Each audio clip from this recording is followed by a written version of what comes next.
Far from the Madding Crowd by Thomas Hardy. Chapter 51.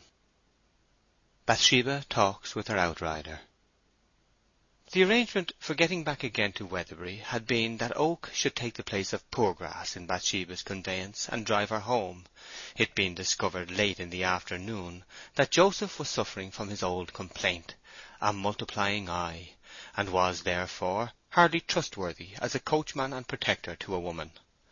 But Oak had found himself so occupied, and was full of so many cares relative to those portions of Boldwood's flocks that were not disposed of, that Bathsheba, without telling Oak or anybody, resolved to drive home herself, as she had many times done from Casterbridge market, and trust to her good angel for performing the journey unmolested. But having fallen in with Farmer Boldwood accidentally, on her part at least, at the refreshment tent, she found it impossible to refuse his offer to ride on horseback beside her as escort. It had grown twilight before she was aware, but Boldwood assured her that there was no cause for uneasiness, as the moon would be up in half an hour. Immediately after the incident in the tent she had risen to go, now absolutely alarmed and really grateful for her old lover's protection, though regretting Gabriel's absence, whose company she would have much preferred, as being more proper as well as more pleasant, since he was her own managing man and servant. This, however, could not be helped. She would not on any consideration treat Boldwood harshly, having once already ill-used him, and the moon having risen, and the gig being ready, she drove across the hilltop in the wending ways which led downwards, to oblivious obscurity as it seemed, for the moon and the hill it flooded with light were in appearance on a level, the rest of the world lying as a vast shady concave between them.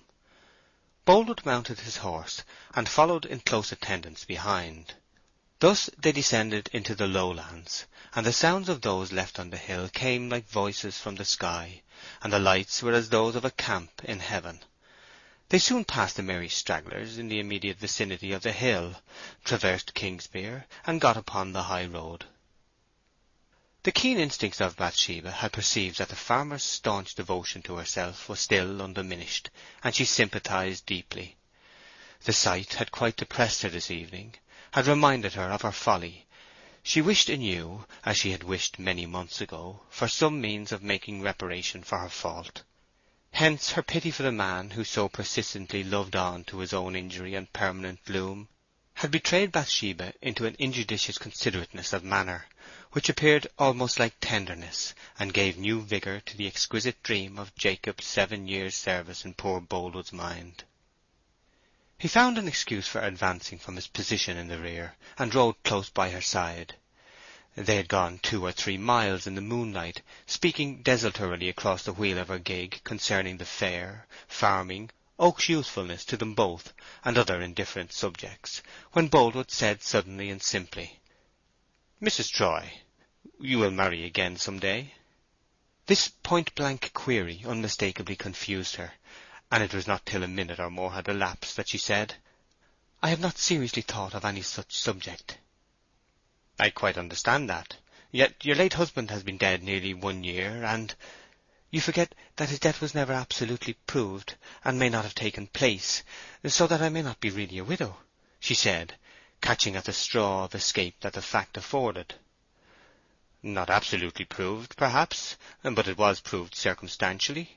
A man saw him drowning too. No reasonable person has any doubt of his death, nor have you, ma'am, I should imagine." "I have none now, or I should have acted differently," she said gently. "I certainly at first had a strange, unaccountable feeling that he could not have perished, but I have been able to explain that in several ways since. But though I am fully persuaded that I shall see him no more, I am far from thinking of marriage with another. I should be very contemptible to indulge in such a thought." They were silent now a while, and having struck into an unfrequented track across a common, the creaks of Boldwood's saddle and her gig springs were all the sounds to be heard. Boldwood ended the pause.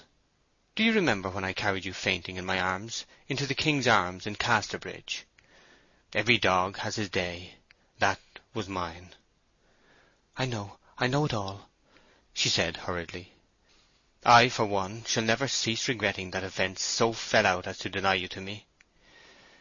"I too am very sorry," she said, and then checked herself, I mean, I am sorry you thought I have always this dreary pleasure in thinking over those past times with you, that I was something to you before he was anything, and that you belonged almost to me. But of course that's nothing. You never liked me." "I did, and respected you too." "Do you now?" "Yes." "Which?" "How do you mean, which?" "Do you like me, or do you respect me?"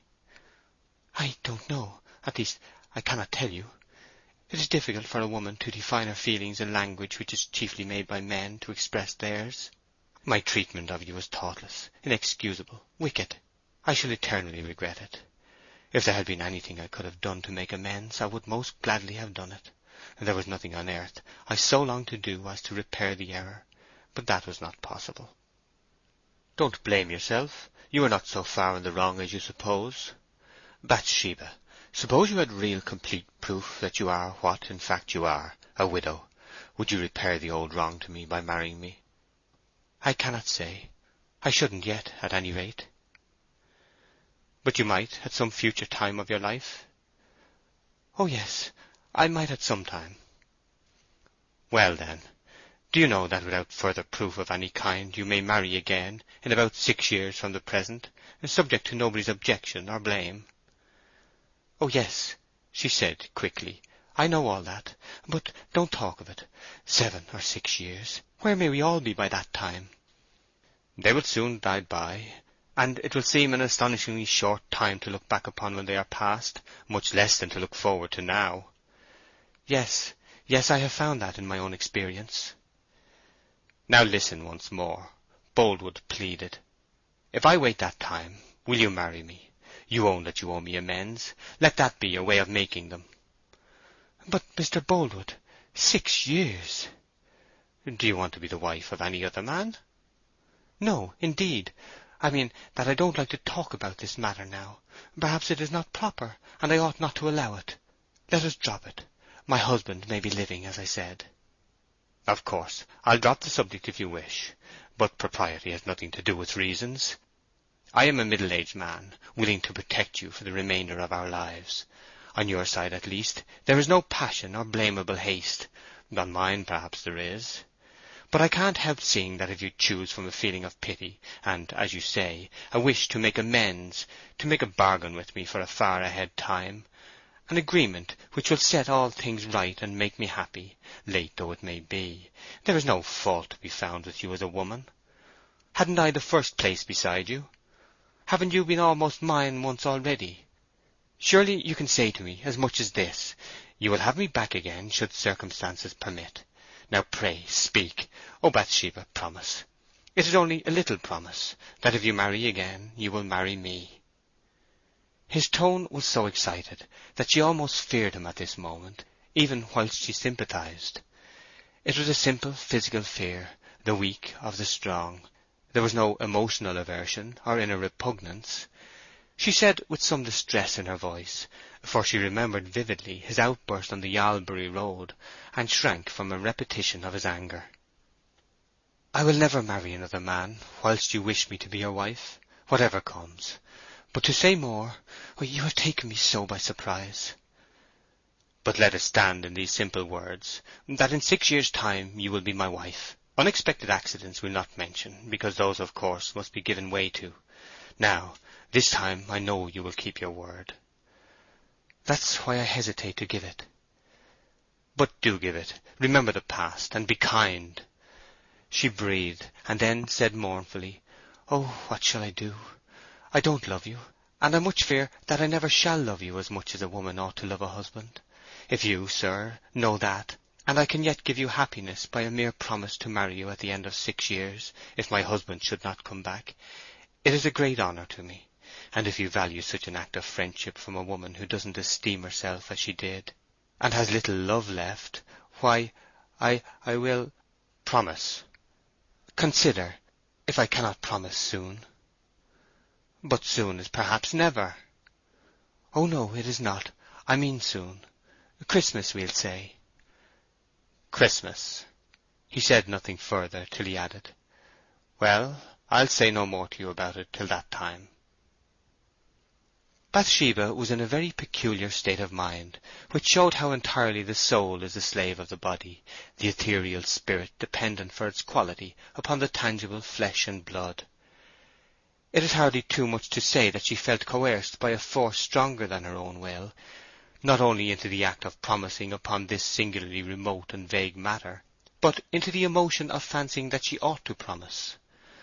When the weeks intervening between the night of this conversation and Christmas Day began perceptibly to diminish, her anxiety and perplexity increased.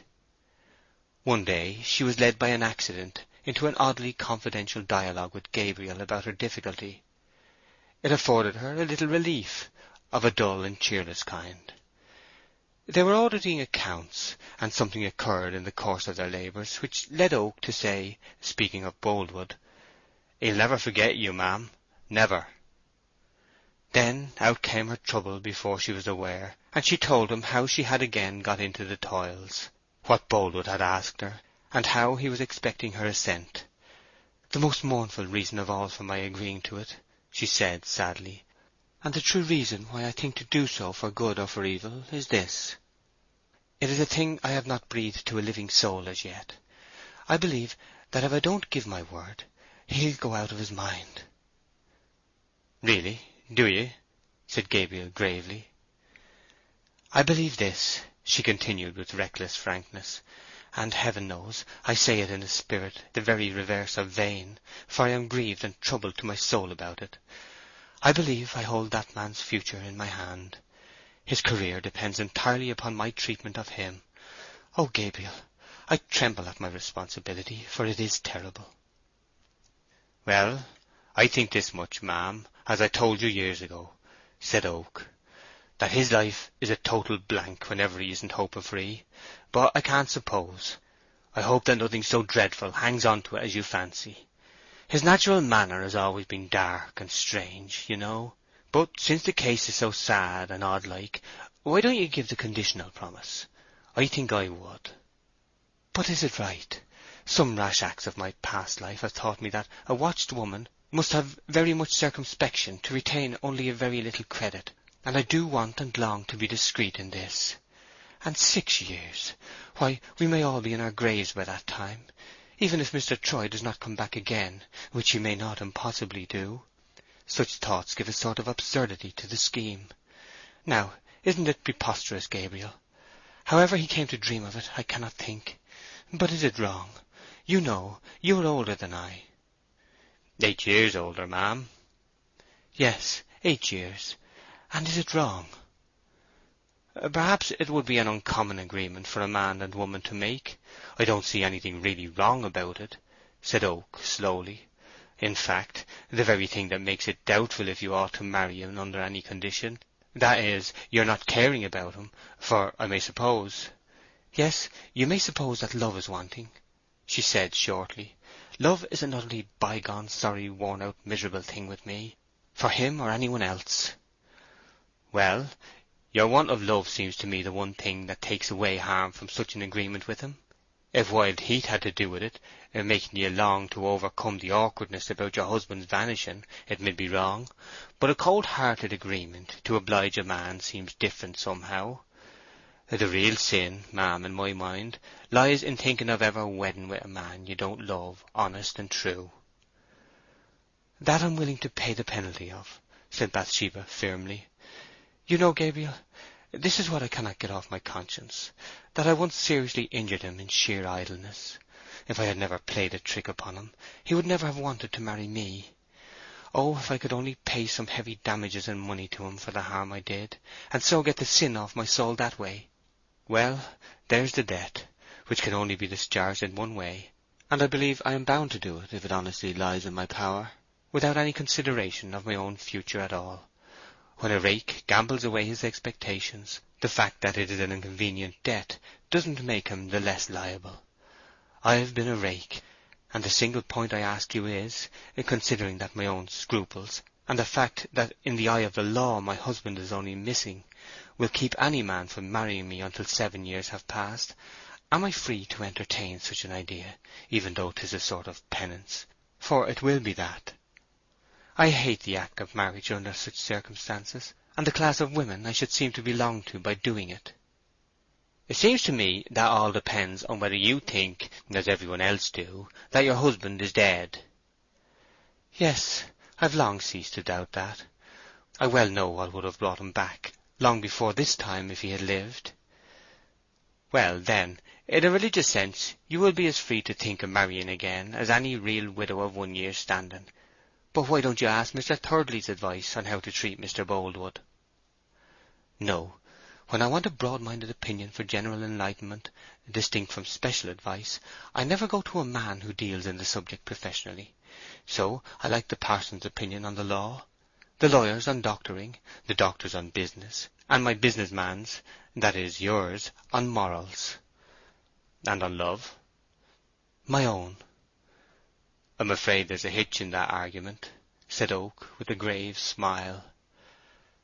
She did not reply at once, and then, saying, "Good evening, Mr. Oak," went away. She had spoken frankly, and neither asked nor expected any reply from Gabriel more satisfactory than that she had obtained. Yet in the centremost parts of her complicated heart there existed at this minute a little pang of disappointment, for a reason she would not allow herself to recognize. Oak had not once wished her free that he might marry her himself. He had not once said, "I could wait for you as well as he." That was the insect's sting. Not that she would have listened to any such hypothesis. Oh no, for wasn't she saying all the time that such thoughts of the future were improper, and wasn't Gabriel far too poor a man to speak sentiment to her? Yet he might have just hinted about that old love of his, and asked, in a playful off-hand way, if he might speak of it. It would have seemed pretty and sweet, if no more, and then she would have shown how kind and inoffensive a woman's "no" can sometimes be. But to give such cool advice, the very advice she had asked for, it ruffled our heroine all the afternoon. End of chapter 51. Far from the Madding Crowd, by Thomas Hardy. Chapter 52. Converging Courses. 1. Christmas Eve came, and the party that Boldwood was to give in the evening was the great subject of talk in Weatherbury. It was not that the rarity of Christmas parties in their parish made this one a wonder, but that Boldwood should be the giver. The announcement had had an abnormal and incongruous sound, as if one should hear of croquet playing in a cathedral aisle, or that some much respected judge was going upon the stage. That the party was intended to be a truly jovial one there was no room for doubt. A large bough of mistletoe had been brought from the woods that day, and suspended in the hall of the bachelor's home. Holly and ivy had followed in armfuls. From 6 that morning till past noon the huge wood fire in the kitchen roared and sparkled at its highest, the kettle, the saucepan, and the 3-legged pot appearing in the midst of the flames like Shadrach, Meshach, and Abednego. Moreover, roasting and basting operations were continually carried on in front of the genial blaze. As it grew later, the fire was made up in the large long hall, into which the staircase descended, and all encumbrances were cleared out for dancing. The log which was to form the backbrand of the evening fire was the uncleft trunk of a tree, so unwieldy that it could be neither brought nor rolled into its place, and accordingly 2 men were to be observed dragging and heaving it in by chains and levers as the hour of assembly grew near. In spite of all this, the spirit of revelry was wanting in the atmosphere of the house. Such a thing had never been attempted before by its owner, and it was now done as by a wrench. Intended gaieties would insist upon appearing like solemn grandeurs. The organization of the whole effort was carried out coldly, by hirelings, and a shadow seemed to move about the rooms, saying that the proceedings were unnatural to the place and the lone man who lived therein, and hence not good. 2. Bathsheba was at this time in her room, dressing for the event. She had called for candles, and Liddy entered and placed one on each side of her mistress's glass. "Don't go away, Liddy," said Bathsheba, almost timidly. "I am foolishly agitated. I cannot tell why. I wish I had not been obliged to go to this dance, but there's no escaping now. I have not spoken to Mr. Boldwood since the autumn, when I promised to see him at Christmas on business, but I had no idea there was to be anything of this kind." "But I would go now," said Liddy, who was going with her, for Boldwood had been indiscriminate in his invitations. "Yes, I shall make my appearance, of course," said Bathsheba. "But I am the cause of the party, and that upsets me. Don't tell Liddy." "Oh, no, ma'am. You the cause of it, ma'am?" "Yes, I am the reason for the party. If it had not been for me, there would never have been one. I cannot explain any more. There's no more to be explained. I wish I had never seen Weatherbury." "That's wicked of you, to wish to be worse off than you are." "No, Liddy, I have never been free from trouble since I have lived here, and this party is likely to bring me more. Now, fetch my black silk dress, and see how it sits upon me." "But you will leave off that, surely, ma'am? You have been a widow lady 14 months, and ought to brighten up a little on such a night as this." "Is it necessary?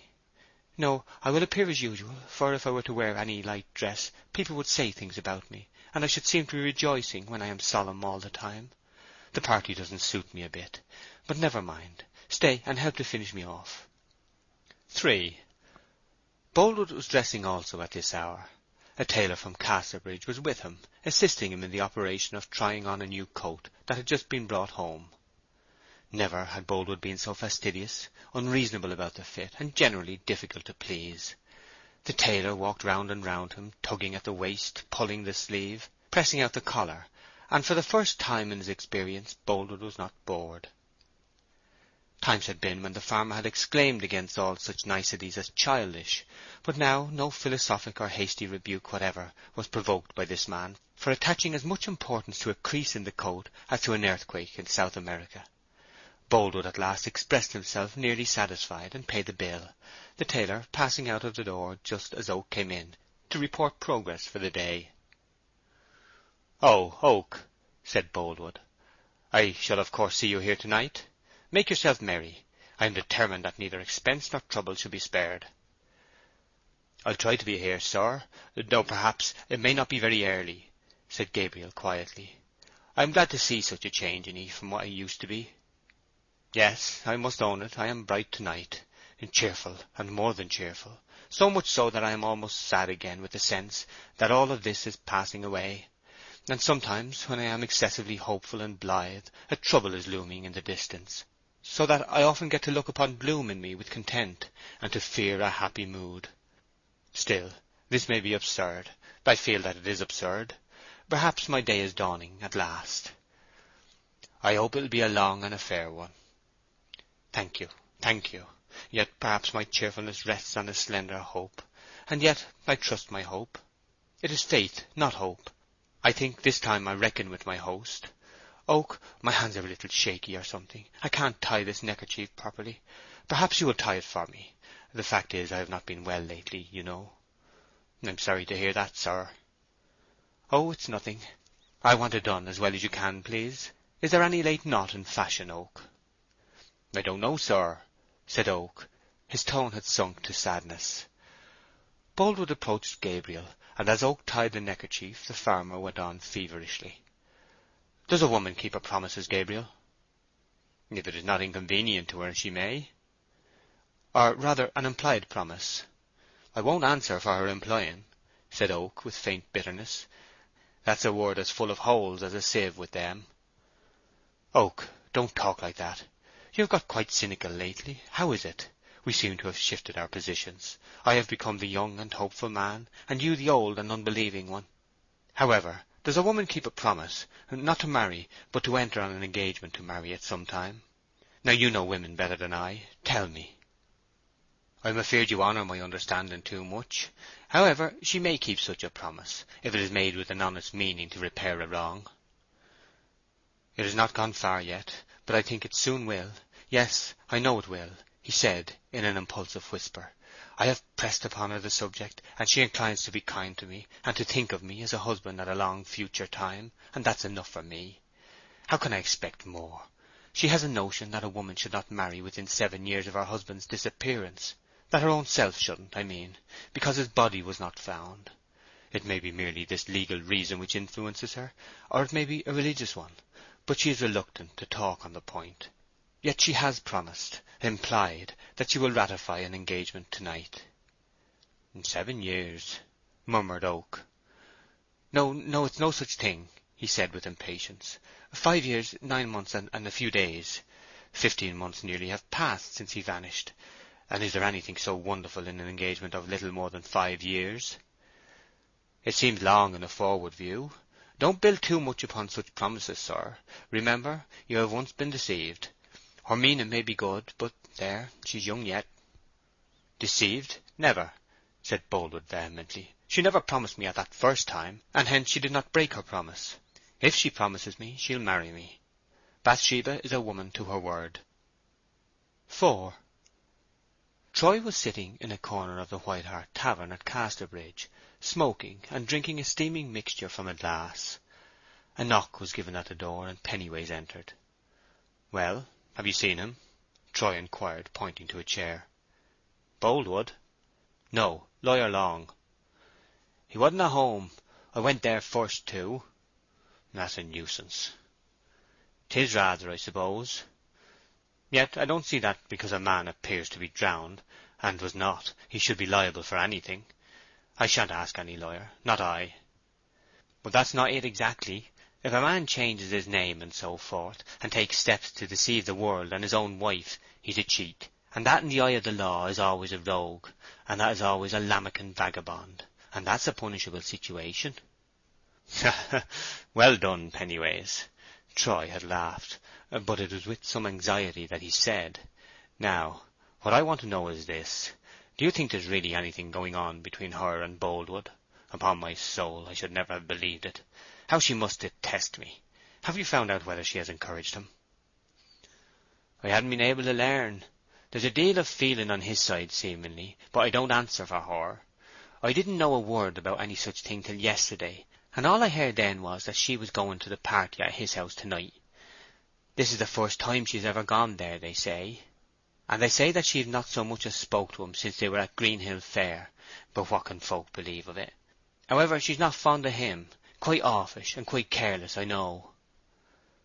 "I'm not so sure of that. She's a handsome woman, Pennyways, is she not? Own that you never saw a finer or more splendid creature in your life. Upon my honour, when I set eyes upon her that day, I wondered what I could have been made of, to be able to leave her by herself so long. And then I was hampered with that bothering show, which I'm free of at last, thank the stars." He smoked on a while, and then added, "How did she look when you passed by yesterday?" "Oh, she took no great heed of me, you may well fancy, but she looked well enough, far as I know. Just flashed her haughty eyes upon my poor scram body, then let them go past me to what was beyond, much as if I'd been no more than a leafless tree. She had just got off her mare to look at the last ring down of cider for the year. She had been riding, and so the colours were up, and her breath rather quick, so that her bosom plimped and fell, every time plain to my eye. Aye, and there were the fellers round her ringing down the cheese and bustling about and saying, 'Wear it upon me, ma'am, 'twill spoil your gown.' 'Never mind me,' says she. Then Gabe brought her some of the new cider, and she must needs go drinking it through a straw moat, and not in a natural way at all. 'Liddy,' says she, 'bring indoors a few gallons, and I'll make some cider wine.' Sergeant, I was no more to her than a morsel of scruff in the fuel house. I must go and find her out at once. Yes, I see that, I must go. Oak is head man still, isn't he?" "Yes, I believe. And at Little Weatherbury Farm, too. He manages everything." "'Twill puzzle him to manage her, or any other man of his compass." "I don't know about that. She can't do without him, and knowing it well, he's pretty independent. And she've a few soft corners to her mind, though I've never been able to get into one. The devil's in it. Ah, Bailey, she's a notch above you, and you must own it. A higher class of animal, a finer tissue. However, stick to me, and neither this haughty goddess, dashing piece of womanhood, Juno, wife of mine— Juno was a goddess, you know— or anybody else shall hurt you. But all this wants looking into, I perceive. What with one thing and another, I see that my work is well cut out for me." 5. "How do I look tonight, Liddy?" said Bathsheba, giving a final adjustment to her dress before leaving the glass. "I never saw you look so well before. Yes, I'll tell you when you look like it. That night, a year and a half ago, when you came in so wild-like, and scolded us for making remarks about you and Mr. Troy. Everybody will think that I'm setting myself to captivate Mr. Boldwood, I suppose," she murmured. "At least they'll say so. Can't my hair be brushed down a little flatter? I dread going, yet I dread the risk of wounding him by staying away. Anyhow, ma'am, you can't well be dressed any plainer than you are, unless you go in a sackcloth at once. 'Tis your excitement is what makes you look so noticeable tonight. I don't know what's the matter. I feel wretched at one time and buoyant at another. I wish I could have continued quite alone as I have been for the last year or so, with no hopes and no fears, and no pleasure and no grief. Now just suppose Mr. Boldwood should ask you, only just suppose it, to run away with him. What would you do, ma'am? Liddy, none of that, said Bathsheba gravely. Mind, I won't hear joking on any such matter. Do you hear? I beg pardon, ma'am, but knowing what rum things we women be, I just said... however, I won't speak of it again. No marrying for me yet for many a year, if ever. 'Twill be for reasons very, very different from those you think, or others will believe. Now get my cloak, for it's time to go. 6. Oak, said Boldwood, before you go I want to mention what has been passing in my mind lately. That little arrangement we made about your share of the farm, I mean.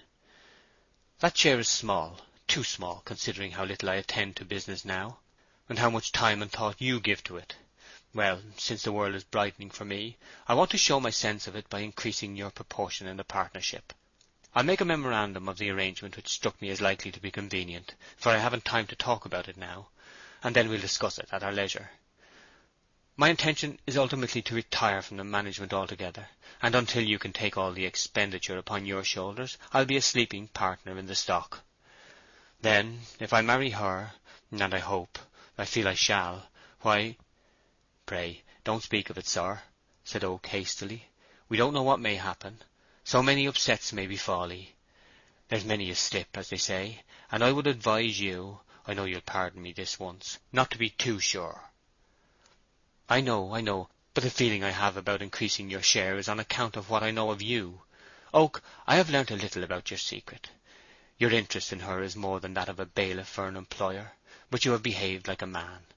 And I, as a sort of successful rival, successful partly through your goodness of heart, should like definitely to show my sense of your friendship, under what must have been a great pain to you. Oh, that's not necessary, thank ye, said Oak hurriedly. I must get used to such as that. Other men have, and so shall I. Oak then left him. He was uneasy on Boldwood's account, for he saw and knew that this constant passion of the farmer made him not the man he had once been. As Boldwood continued a while in his room alone, ready and dressed to receive his company, the mood of anxiety about his appearance seemed to pass away, and to be succeeded by a deep solemnity. He looked out of the window, and regarded the dim outline of the trees upon the sky and the twilight deepening to darkness.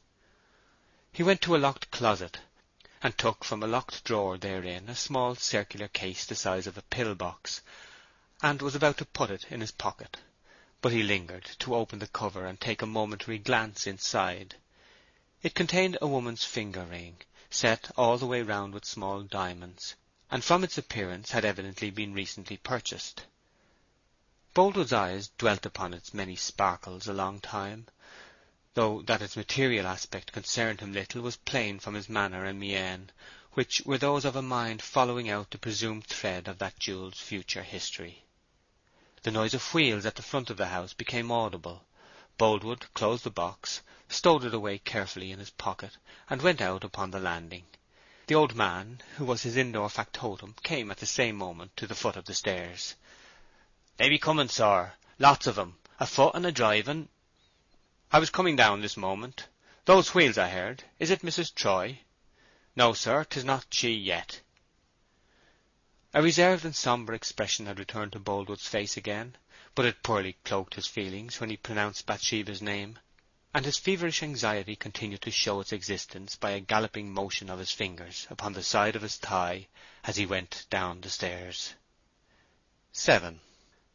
"How does this cover me?" said Troy to Pennyways. "Nobody would recognize me now, I'm sure." He was buttoning on a heavy grey overcoat of Noatian cut, with cape and high collar, the latter being erect and rigid like a girdling wall, and nearly reaching the verge of the travelling cap, which was pulled down over his ears. Pennyways snuffed the candle, and then looked up and deliberately inspected Troy. you've made up your mind to go then?" he said. Made up my mind? Yes, of course I have. "Why not write to her? 'Tis a very queer corner that you've got into, Sergeant. You see, all these things will come to light if you go back, and they won't sound well at all.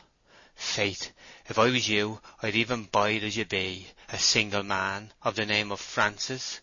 A good wife is good, but the best wife is not so good as no wife at all. Now that's my outspoke mind, and I've been called a long-headed feller here and there." All nonsense, said Troy angrily. "There she is with plenty of money, and a house and farm and horses and comfort, and here am I, living from hand to mouth, a needy adventurer. Besides, it is no use talking now. It is too late, and I am glad of it. I have been seen and recognized here this very afternoon. I should have gone back to her the day after the fair, if it hadn't been for you talking about the law and rubbish about getting a separation, and I don't put it off any longer. What the deuce put it into my head to run away at all, I can't think. Humbugging sentiment, that's what it was. But what man on earth was to know that his wife would be in such a hurry to get rid of his name? I should have known it. She's bad enough for anything. And Pennyways, mind who you were talking to." "Well, Sergeant, all I say is this, that if I were you I'd go abroad again where I came from. 'Tisn't too late to do it now. I wouldn't stir up the business and get a bad name for the sake of living with her, for all that about your play acting is sure to come out, you know, although you think otherwise. My eyes and nims, there'll be a racket if you go back just now, in the middle of Boldwood's Christmasing." Yes, I expect I shall not be a very welcome guest if he has got her there," said the sergeant with a slight laugh. "A sort of Alonzo the Brave. And when I go in, the guests will sit in silence and fear, and all laughter and pleasure will be hushed, and the lights in the chamber burn blue, and the worms— horrible! Ring for some more brandy, Pennyways. I felt an awful shudder just then. Well, what is there besides? A stick. I must have a walking stick."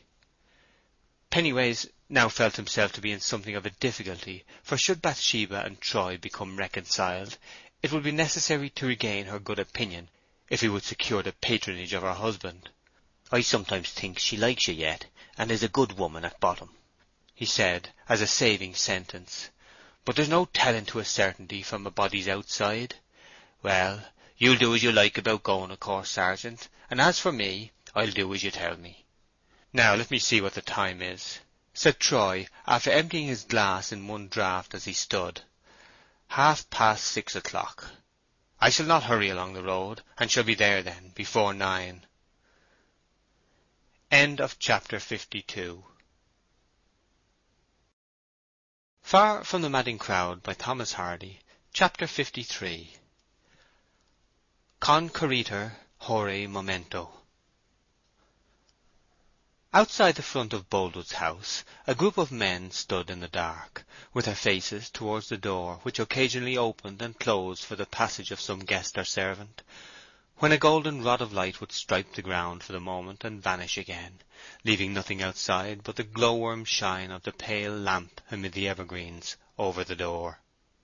"He was seen in Casterbridge this afternoon, so the boy said," one of them remarked in a whisper.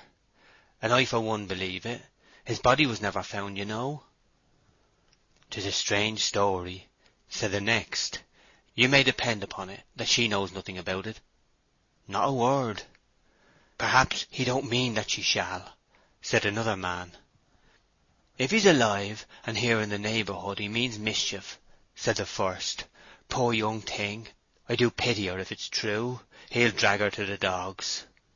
"Oh no, he'll settle down quite enough," said one disposed to take a more hopeful view of the case. "What a fool she must have been ever to have anything to do with that man. She's so self-willed and independent, too, that one is more minded to say it serves her right than pity her. No, I don't hold with 'ee there. She was no otherwise than a girl, mind. And how could she tell what the man was made of? If 'tis really true, 'tis too hard a punishment, and more than she ought to have. Hello, who's that?" This was to some footsteps that were heard approaching. "William Smallbury," said a dim figure in the shades, coming up and joining them. "Dark as a hedge to-night, isn't it?" I all but missed a plank over the river athart, there in the bottom. Never did such a thing before in my life. Be ye any of Boldwood's work folk?"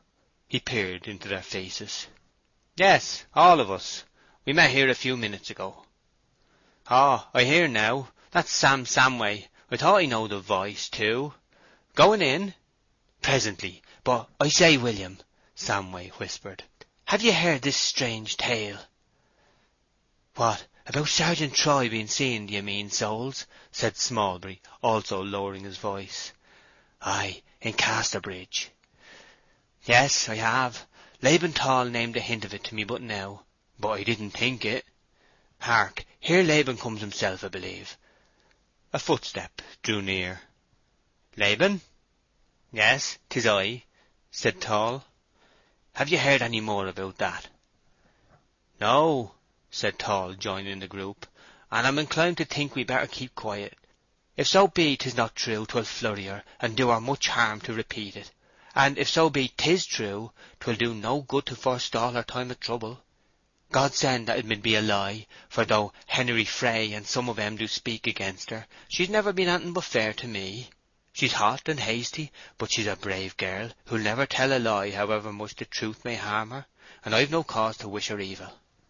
She never do tell women's little lies, that's true, and 'tis a thing that can be said of very few. Aye, all the harm she thinks she says to your face. There's nothing underhand with her."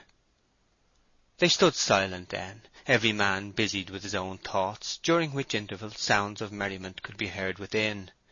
Then the front door again opened, the rays streamed out.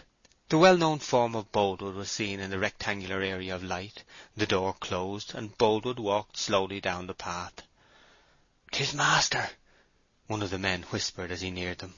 "We'd better stand quiet. He'll go in again directly. He would think it unseemly of us to be loitering here."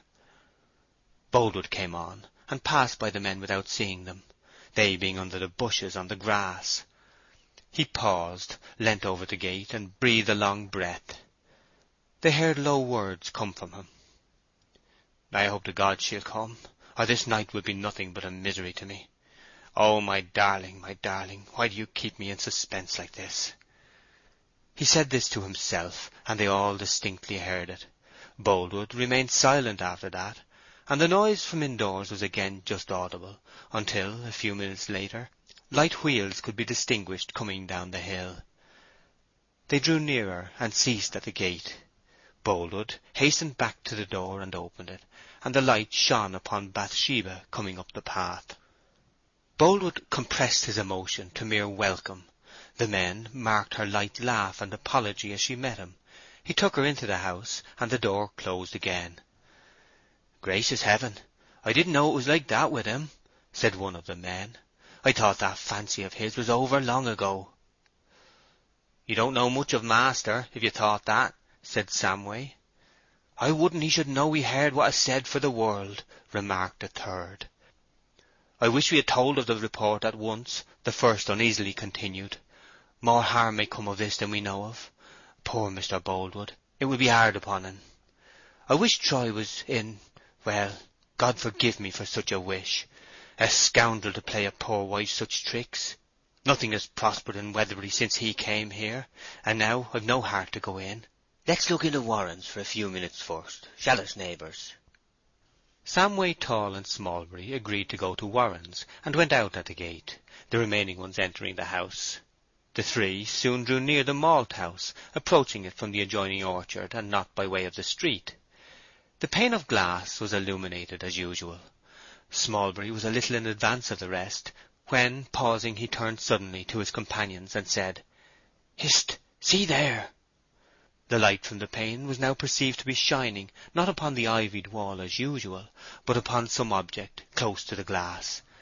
It was a human face. "Let's come closer," whispered Samway, and they approached on tiptoe. There was no disbelieving the report any longer. Troy's face was almost close to the pane, and he was looking in. Not only was he looking in, but he appeared to have been arrested by a conversation which was in progress in the malt-house, the voices of the interlocutors being those of Oak and the maltster. "The spree is all in her honour, isn't it, eh?" said the old man. although he made believe 'tis only keeping up a Christmas." "I cannot say," replied Oak. "Oh, 'tis true enough, faith. I cannot understand Farmer Boldwood being such a fool at his time of life as to hoe and hanker after this woman in the way you do, and she not care a bit about un."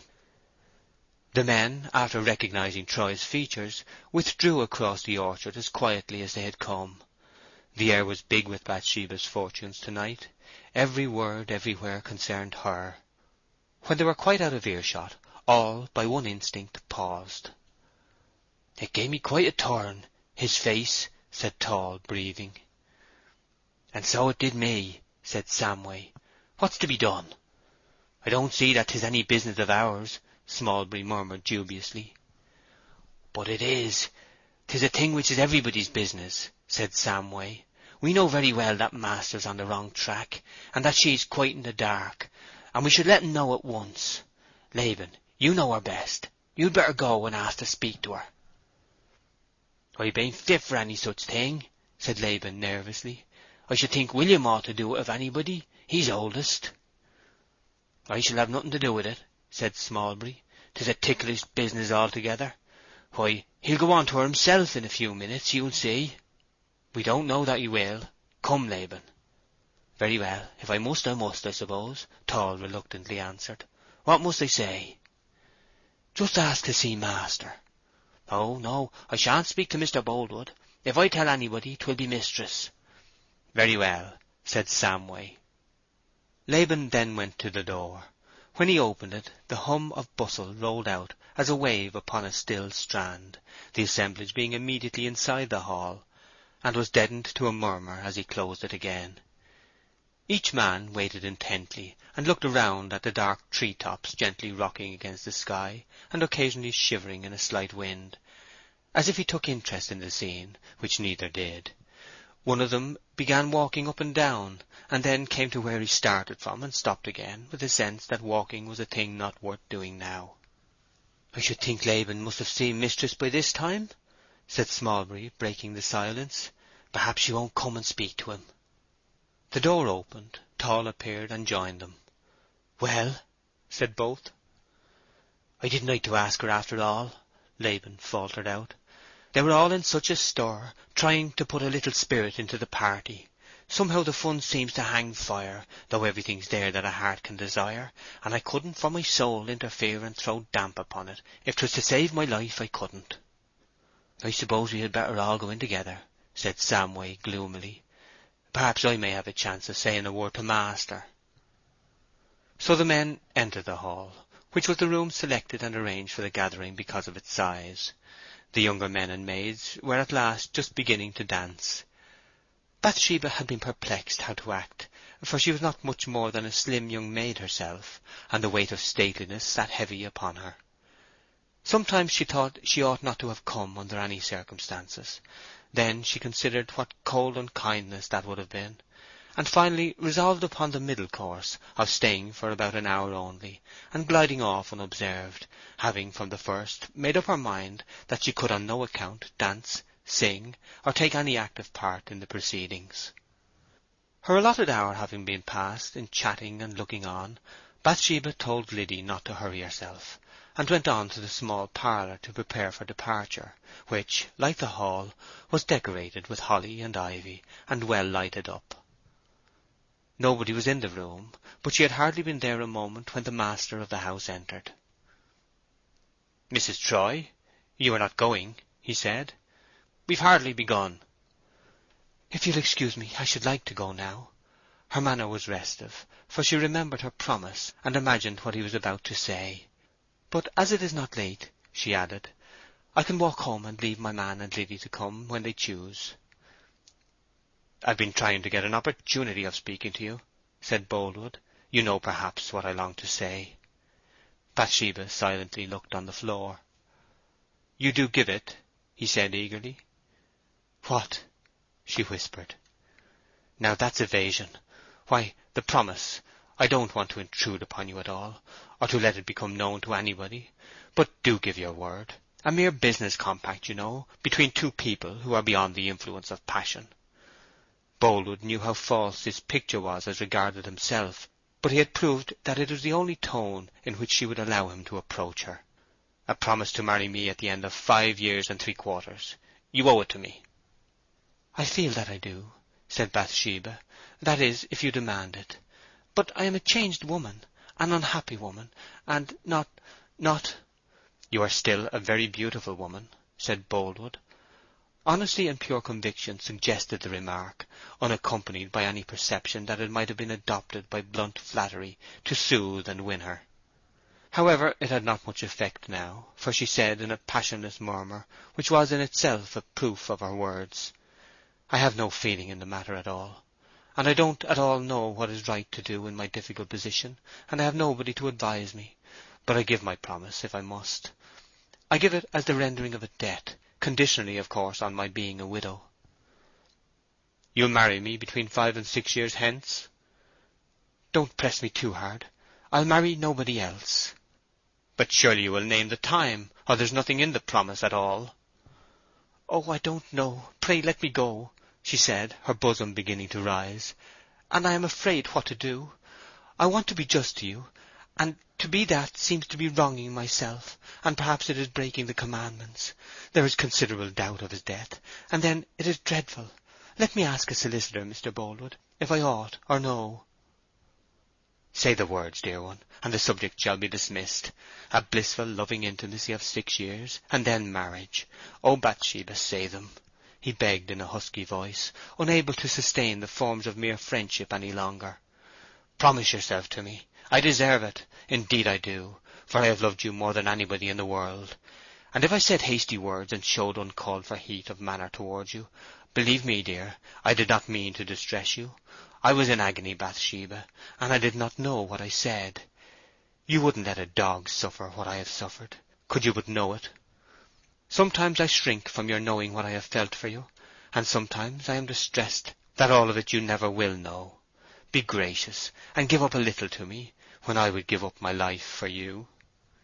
The trimmings of her dress, as they quivered against the light, showed how agitated she was, and at last she burst out crying. "And you'll not press me about anything more, if I say in 5 or 6 years?" she sobbed, when she had the power to frame the words. "Yes, then I leave it to time." She waited a moment. "Very well. I'll marry you in 6 years from this day, if we both live," she said solemnly. "And you'll take this as a token from me." Boldwood had come close to her side, and now he clasped one of her hands in both of his, and lifted it to his breast. "What is it? Oh, I cannot wear a ring!" she exclaimed on seeing what he held. "Besides, I wouldn't have a soul know that it's an engagement, and perhaps it is improper. Besides, we are not engaged in the usual sense, are we? Don't insist, Mr. Boldwood, don't." In her trouble at not being able to get her hand away from him at once, she stamped passionately on the floor with one foot, and tears crowded to her eyes again. "It means a simple pledge, no sentiment, the seal of a practical compact," he said more quietly, but still retaining her hand in his firm grasp. "Come now," and Boldwood slipped the ring on her finger. "I cannot wear it," she said, weeping as if her heart would break. "You frighten me almost. So wild a scheme. Please let me go home." "Only tonight. Wear it just tonight, to please me." Bathsheba sat down in a chair, and buried her face in a handkerchief, though Boldwood kept her hand yet. At length she said in a sort of hopeless whisper, "Very well, then.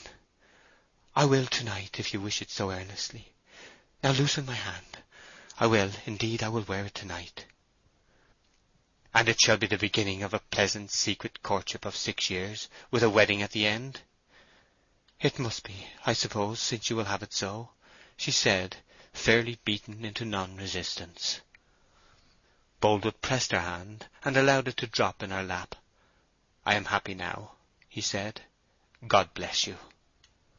He left the room, and when he thought she might be sufficiently composed, sent one of the maids to her.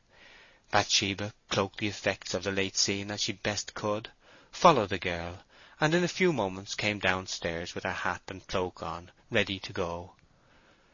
To get to the door it was necessary to pass through the hall, and before doing so she paused on the bottom of the staircase, which descended into one corner, to take a last look at the gathering. There was no music or dancing in progress just now. At the lower end, which had been arranged for the work-folk specially, a group conversed in whispers and with clouded looks. Boldwood was standing by the fireplace, and he too, though so absorbed in visions arising from her promise that he scarcely saw anything, seemed at that moment to observe their peculiar manner, and their looks askance. "What is it you are in doubt about, men?" he said. One of them turned and replied uneasily. "It was something Laban heard of, that's all, sir." "News? Anybody married or engaged, born or dead?" inquired the farmer gaily. "Tell it to us, Tall. One would think from your looks and mysterious ways that it was something very dreadful indeed." "Oh, no, sir, nobody is dead," said Tall. "I wish somebody was," said Samway in a whisper. "What do you say, Samway?" asked Boldwood somewhat sharply. "If you have anything to say, speak out. If not, get up another dance."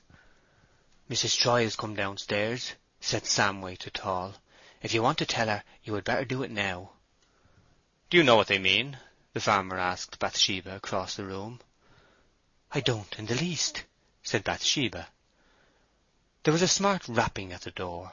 One of the men opened it instantly and went outside. "Mrs. Troy is wanted," he said on returning. "Quite ready," said Bathsheba, "though I didn't tell them to send." "Is a stranger, ma'am," said the man by the door. "A stranger?" she said. "Ask him to come in," said Boldwood.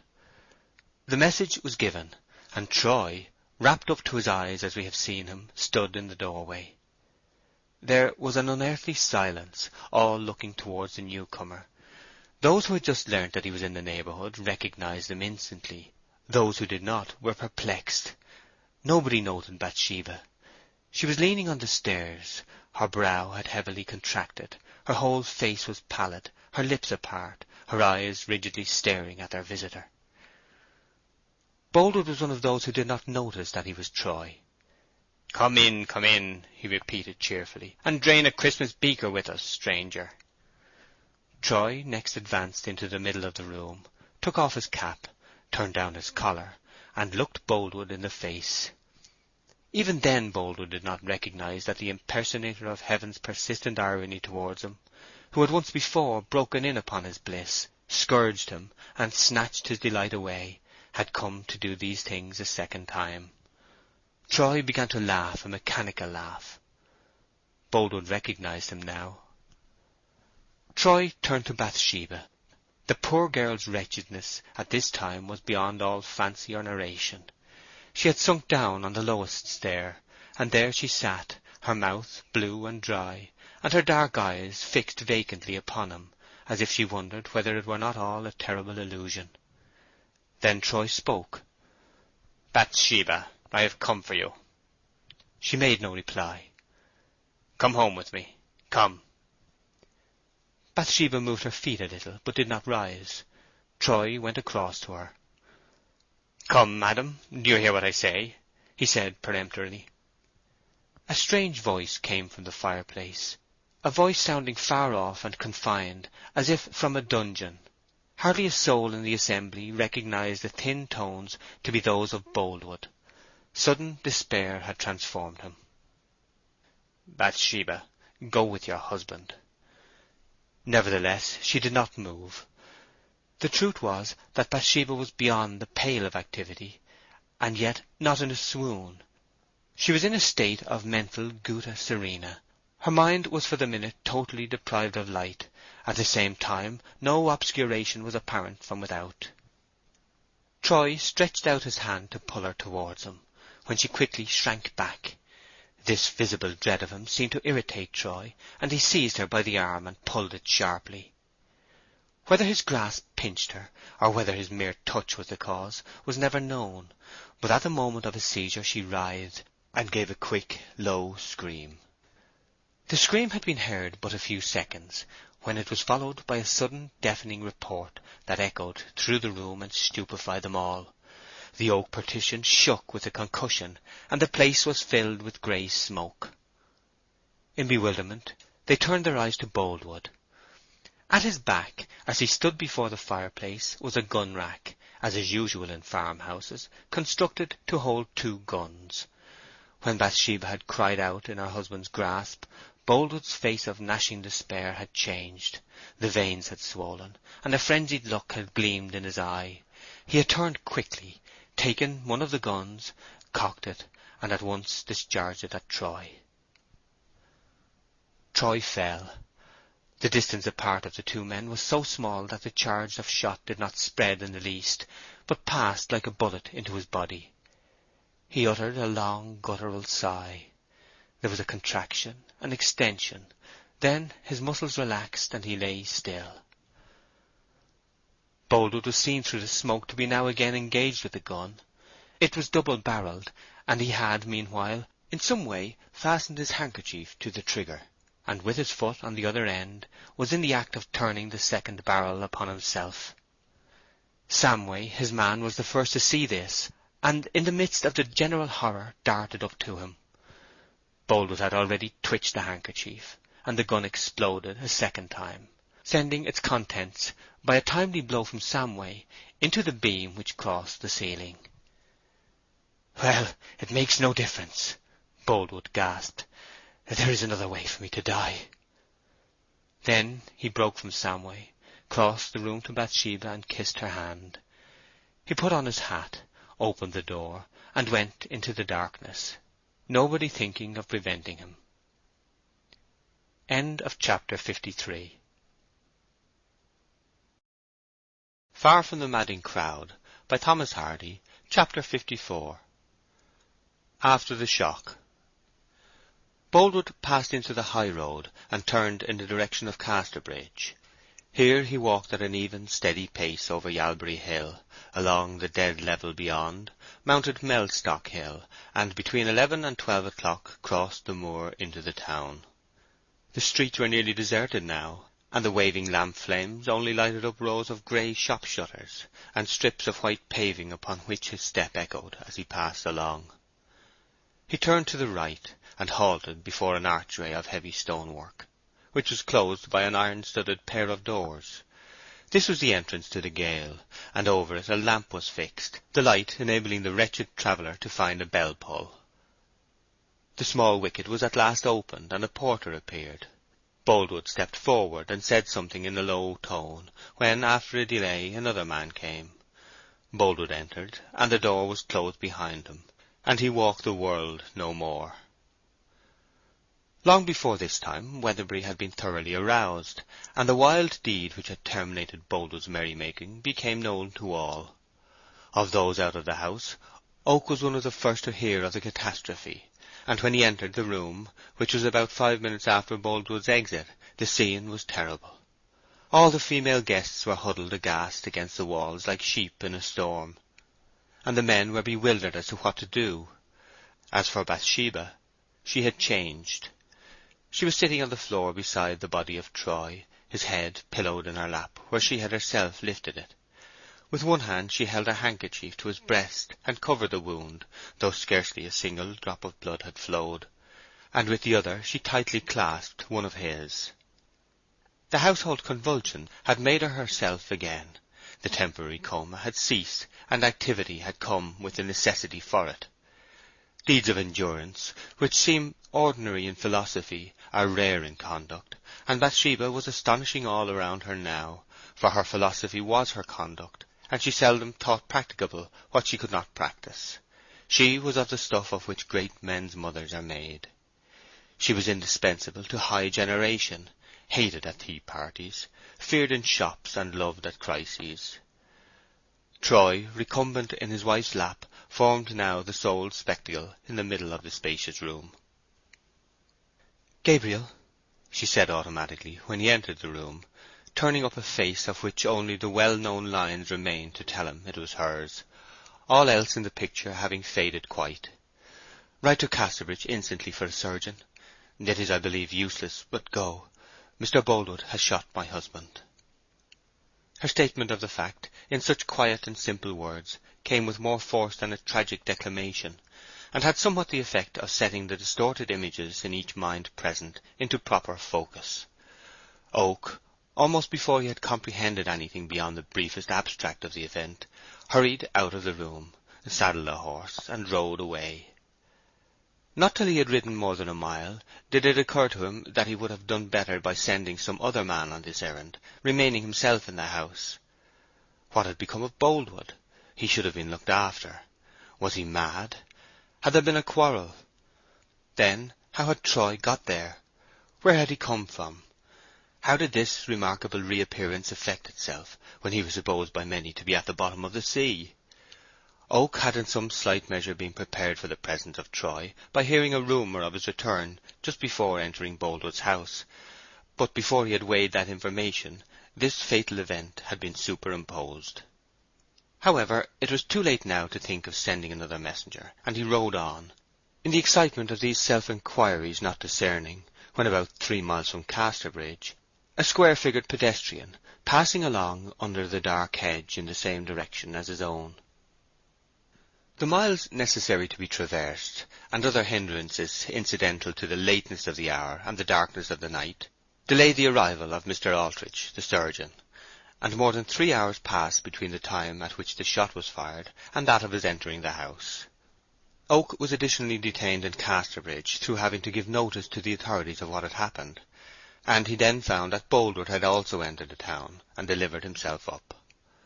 In the meantime, the surgeon, having hastened to the hall at Boldwood's, found it in darkness and quite deserted. He went on to the back of the house, where he discovered in the kitchen an old man, of whom he made inquiries. "She's had him took away to her own house, sir," said his informant. "Who has?" said the doctor. "Mrs. Troy. It was quite dead, sir." This was astonishing information. "She had no right to do that," said the doctor. "There will have to be an inquest, and she should have waited to know what to do." "Yes, sir, it was hinted to her that she had better wait till the law was known, but she said law was nothing to her, and she wouldn't let her dear husband's corpse bide neglected for folks to stare at for all the crowners in England." Mr. Aldrich drove at once back again up the hill to Bathsheba's. The first person he met was poor Liddy, who seemed literally to have dwindled smaller in these few latter hours. "What has been done?" he said. "I don't know, sir," said Liddy with suspended breath. "My mistress has done it all." "Where is she?" "Upstairs with him, sir. When he was brought home and taken upstairs, she said she wanted no further help from the men. And then she called me, and made me fill the bath, and after that told me I had better go and lie down because I looked so ill. Then she locked herself into the room alone with him, and would not let a nurse come in, or anybody at all. But I thought I'd wait in the next room in case she should want me. I heard her moving about inside for more than an hour, but she only came out once, and that was for more candles, because hers had burnt down into the socket. She said we were to let her know when you or Mr. Thirdly came, sir." Oak entered with the parson at this moment, and they all went upstairs together, preceded by Liddy Smallbury. Everything was silent as the grave when they paused on the landing. Liddy knocked, and Bathsheba's dress was heard rustling across the room. The key turned in the lock, and she opened the door. Her looks were calm and nearly rigid, like a slightly animated bust of Melpomene. "Oh, Mr. Aldrich, you have come at last," she murmured from her lips merely, and threw back the door. "Ah, and Mr. Thirdly. Well, all is done, and anybody in the world may see him now." She then passed by him, crossed the landing, and entered another room. Looking into the chamber of death she had vacated, they saw by the light of the candles which were on the drawers a tall straight shape lying at the further end of the bedroom, wrapped in white. Everything around was quite orderly. The doctor went in, and after a few minutes returned to the landing again, where Oak and the parson still waited. "It is all done indeed, as she says," remarked Mr. Aldrich in a subdued voice. "The body has been undressed and properly laid out in grave clothes. Gracious heaven, this mere girl! She must have the nerve of a stoic." The heart of a wife merely floated in a whisper about the ears of the three, and turning they saw Bathsheba in the midst of them. Then, as if at that instant to prove that her fortitude had been more of will than spontaneity, she silently sank down between them, and was a shapeless heap of drapery on the floor. The simple consciousness that superhuman strain was no longer required had at once put a period to her power to continue it. They took her away to a further room, and the medical attendance which had been useless in Troy's case was invaluable in Bathsheba's, who fell into a series of fainting fits that had a serious aspect for a time. The sufferer was got to bed, and Oak, finding from the bulletins that nothing really dreadful was to be apprehended on her score, left the house. Liddy kept watch in Bathsheba's chamber, where she heard her mistress moaning in whispers through the dull, slow hours of that wretched night. "Oh, it's my fault. How can I live? Oh, heaven, how can I live?" End of chapter 54. Far from the Madding Crowd by Thomas Hardy. Chapter 55. The March following. Bathsheba, Boldwood. We pass rapidly on into the month of March, to a breezy day without sunshine, frost, or dew. On Yalbury Hill, about midway between Weatherbury and Casterbridge, where the turnpike road passes over the crest, a numerous concourse of people had gathered, the eyes of the greater number being frequently stretched afar in a northerly direction. The groups consisted of a throng of idlers, a party of javelin men, and 2 trumpeters, and in the midst were carriages, one of which contained the High Sheriff. With the idlers, many of whom had mounted to the top of the cutting formed for the road, were several Weatherbury men and boys, among others Poorgrass, Coggan, and Cain Ball. At the end of half an hour a faint dust was seen in the expected quarter, and shortly after a travelling carriage, bringing one of the 2 judges on the western circuit, came up the hill and halted on the top. The judge changed carriages whilst a flourish was blown by the big-cheeked trumpeters, and, a procession being formed of the vehicles and javelin men, they all proceeded towards the town, excepting the Weatherbury men, who, as soon as they had seen the judge move off, returned again home to their work. "Joseph, I seed you squeezing close to the carriage," said Coggan as they walked. "Did you notice my Lord Judge's face?" "I did," said Poorgrass. "I looked hard at en, as if I would read his very soul, and there was mercy in his eyes, or, to speak with the exact truth required of us at this solemn time, in the eye that was towards me." "Well, I hope for the best," said Coggan, "though bad that must be. However, I shan't go to the trial, and I'd advise the rest of you that bain't wanted to bide away. 'Twill disturb his mind more than anything to see us there staring at him as if he were a show." "The very thing I said this morning," observed Joseph. "Justice has come to weigh him in the balances. I said in my reflectious way, and if he's found wanting, so be it unto him. And the bystander said, 'Hear, hear. A man who can talk like that ought to be heard, but I don't like dwelling upon it, for my few words are my few words, and not much, though the speech of some men is rumoured abroad as though by nature formed for such.' And so 'tis, Joseph. And now, neighbours, as I said, every man bide at home." The resolution was adhered to, and all waited anxiously for the news next day. Their suspense was diverted, however, by a discovery which was made in the afternoon, throwing more light on Boldwood's conduct and condition than any details which had preceded it. That he had been, from the time of Greenhill Fair until the fatal Christmas Eve, in excited and unusual moods was known to those who had been intimate with him, but nobody imagined that there had shown in him unequivocal symptoms of the mental derangement which Bathsheba and Oak, alone of all others at different times, had momentarily suspected. In a locked closet was now discovered an extraordinary collection of articles. There were several sets of ladies' dresses in the piece, of sundry expensive materials, silks and satins, poplins and velvets, all of colours which, from Bathsheba's style of dress, might have been judged to be her favourites. There were 2 muffs, sable and ermine. Above all, there was a case of jewellery, containing 4 heavy gold bracelets and several lockets and rings, all of fine quality and manufacture.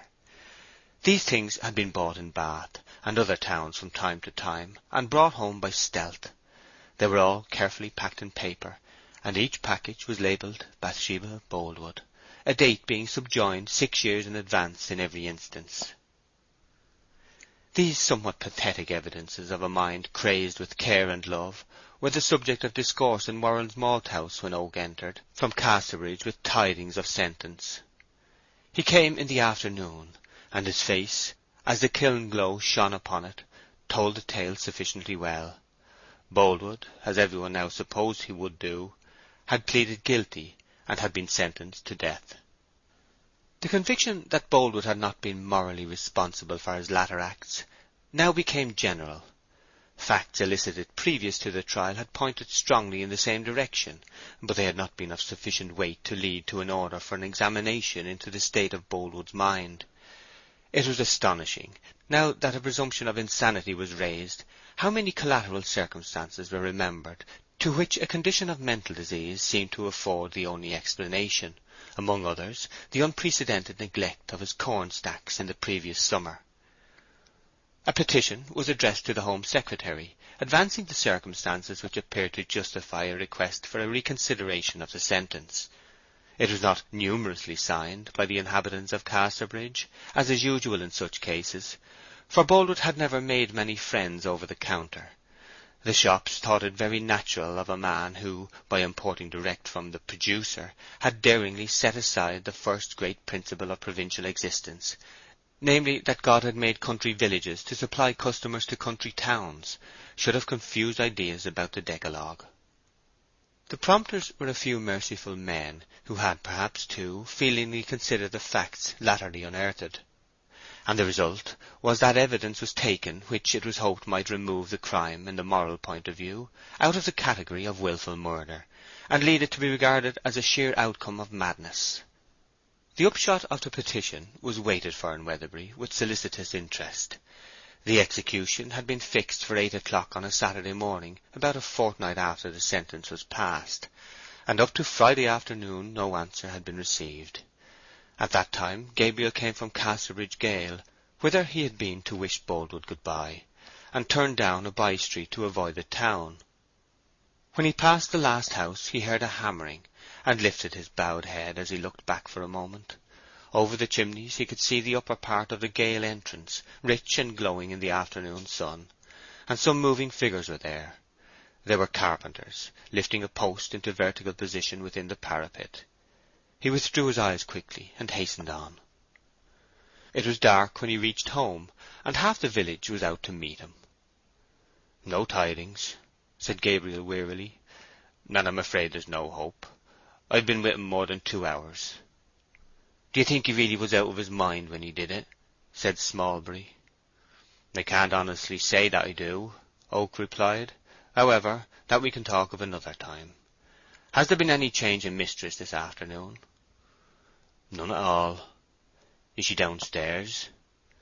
"No, and getting on so nicely as she was too. She's but very little better now again than she was at Christmas. She keeps on asking if you be come, and if there's news, till one's wearied out with answering her. Shall I go and say you've come?" "No," said Oak. "There's a chance yet, but I couldn't stay in town any longer, after seeing him too. So Laban is here, isn't he?" "Yes," said Tall. "What I've arranged is that you shall ride to town the last thing tonight, leave here about 9, and wait a while there, getting home about 12. If nothing has been received by 11 o'clock tonight, they say there's no chance at all." "I do so hope his life will be spared," said Liddy. "If it's not, she'll go out of her mind too. Poor thing, her sufferings have been dreadful. She deserves anybody's pity." "Is she altered much?" said Coggan. "If you haven't seen poor mistress since Christmas, you wouldn't know her," said Liddy. "Her eyes are so miserable that she's not the same woman. Only 2 years ago she was a romping girl, and now she's this." Laban departed as directed, and at 11 o'clock that night several of the villagers strolled along the road to Casterbridge and waited his arrival. Among them Oak, and nearly all the rest of Bathsheba's men. Gabriel's anxiety was great that Boldwood might be saved, even though in his conscience he felt that he ought to die, for there had been qualities in the farmer which Oak loved. At last, when they all were weary, the tramp of a horse was heard in the distance. First dead, as if on turf it trode, then clattering on the village road, in another pace than forth he rode. "We shall soon know now, one way or other," said Coggan, and they all stepped down from the bank on which they had been standing into the road, and the rider pranced into the midst of them. "That you, Laban?" said Gabriel. "Yes, 'tis come. He's not to die. 'Tis confinement during Her Majesty's pleasure." "Hooray!" said Coggan, with a swelling heart. "God's above the devil yet." End of chapter 55. Far from the Madding Crowd, by Thomas Hardy. Chapter 56. Beauty in Loneliness, after all. Bathsheba revived with the spring. The utter prostration that had followed her low fever from which she had suffered diminished perceptibly when all uncertainty upon every subject had come to an end. But she remained alone now for the greater part of her time, and stayed in the house, or at furthest went into the garden. She shunned everyone, even Liddy, and could be brought to make no confidences, and to ask for no sympathy. As the summer drew on, she passed more and more of her time in the open air, and began to examine into farming matters from sheer necessity, though she never rode out or personally superintended as at former times. One Friday evening in August she walked a little way along the road, and entered the village for the first time since the sombre events of the preceding Christmas. None of the old colour had as yet come to her cheek, and its absolute paleness was heightened by the jet black of her gown, till it appeared preternatural. When she reached a little shop at the other end of the place, which stood nearly opposite to the churchyard, Bathsheba heard singing inside the church, and she knew that the singers were practising. She crossed the road, opened the gate, and entered the graveyard. The high sills of the church windows effectually screened her from the eyes of those gathered within. Her stealthy walk was to the nook wherein Troy had worked at planting flowers upon Fanny Robin's grave, and she came to the marble tombstone. A motion of satisfaction enlivened her face as she read the complete inscription. First came the words of Troy himself. Erected by Francis Troy in beloved memory of Fanny Robin, who died October 9th, 18-, aged 20 years. Underneath this was now inscribed in new letters: "In the same grave lie the remains of the aforesaid Francis Troy, who died December 24th, 18-, aged 26 years." Whilst she stood and read and meditated, the tones of the organ began again in the church, and she went with the same light step round to the porch and listened. The door was closed, and the choir was learning a new hymn. Bathsheba was stirred by emotions which latterly she had assumed to be altogether dead within her. The little attenuated voices of the children brought to her ear in distinct utterance the words they sang without thought or comprehension.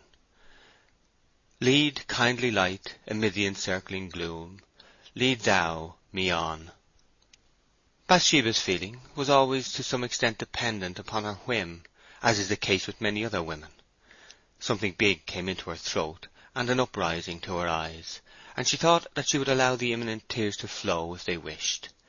They did flow, and plenteously, and one fell upon the stone bench beside her. Once that she had begun to cry for she hardly knew what, she could not leave off for crowding thoughts she knew too well. She would have given anything in the world to be, as those children were, unconcerned at the meaning of their words, because too innocent to feel the necessity for any such expression.